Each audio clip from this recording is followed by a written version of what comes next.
Pour être capable d'appliquer le concept de PGCD, soit plus grand commun diviseur, il faut comprendre ce que c'est. Dans le fond, ce que nous cherchons, c'est le plus grand diviseur, donc le nombre ou le chiffre par lequel on est capable de diviser plusieurs nombres afin d'obtenir le même nombre. Exemple, si je cherche le PGCD de 60 et 160, je cherche quel chiffre, quel nombre peut diviser 60 et 160 et arriver au même résultat. Dans un contexte de problème, il faut savoir que le PGCD peut nous servir à former, des équipes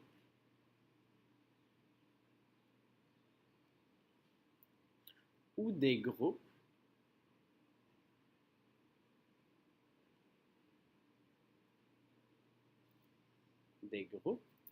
ayant la même répartition. Donc, si j'avais à former des groupes de gars et de filles au sein d'une classe qui est hétérogène, donc qui contient des gars et des filles dans des nombres différents, je veux faire des équipes qui sont équilibrées. Donc, ces équipes-là doivent avoir le même nombre de filles et le même nombre de gars dans chacun des cas. Donc, dans ce genre de situation-là, je vais appliquer la notion de PGCD. Pour être capable de le faire, il faut connaître sa factorisation première. Factorisation première veut dire que je divise un nombre en facteurs premiers. La première chose qu'il faut comprendre, c'est qu'on doit écrire absolument du côté de la démarche PGCD, parenthèse, et les nombres que nous voulons diviser. Donc, dans ce cas-ci, nous, c'est 60 et 160. Du côté calcul, on va faire l'arbre de facteurs de 60 et de 160. Dans un premier cas, 60, je peux le diviser en 6 et en 10. Donc, je sais que 6 fois 10 me donne 60. 6 et 10 ne sont pas des nombres premiers. Donc, je vais rediviser le 6 en 2 et 3. Je vais les encadrer. Par la suite, 10 peut se diviser en 2 et en 5, ce qui me donne au total 2 fois 3 fois 2 fois 5 me donne 60.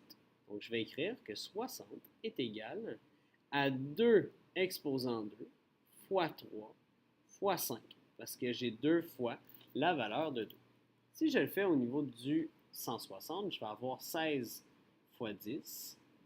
Par la suite, le 16 se divise en 4 fois 4. Et par la suite, 2 fois 2 pour le 4 qui est là. 2 fois 2 pour le 4 qui est là aussi. Et le 10, je vais obtenir 2 fois 5. Donc 2 fois 5. Au total, 160 va être égal à 2 exposant 5 fois 5.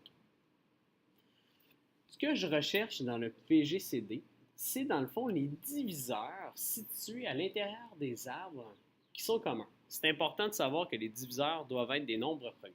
Donc, dans ce cas-ci, j'ai un groupe qui est identique, j'ai une paire de 2.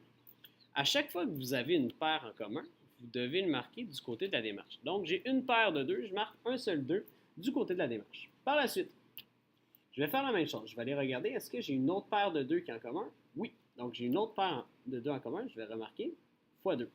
Par la suite, est-ce que j'ai autre chose qui est aussi en commun? J'ai une paire de 5 qui est en commun dans les deux arbres. Donc, je vais faire fois 5. Et là, je me pose la question, est-ce que mon 3 de ce côté-ci se retrouve dans l'arbre du 160? La réponse est non. Donc, une fois que je n'ai plus rien en commun, je vais arriver et je vais calculer 2 fois 2 fois 5 qui me donne 20. Donc, je sais que mon PGCD est égal à 20. Autrement dit, je suis capable de dire que le plus grand commun diviseur de 60 et de 160, ça se trouve à être 20.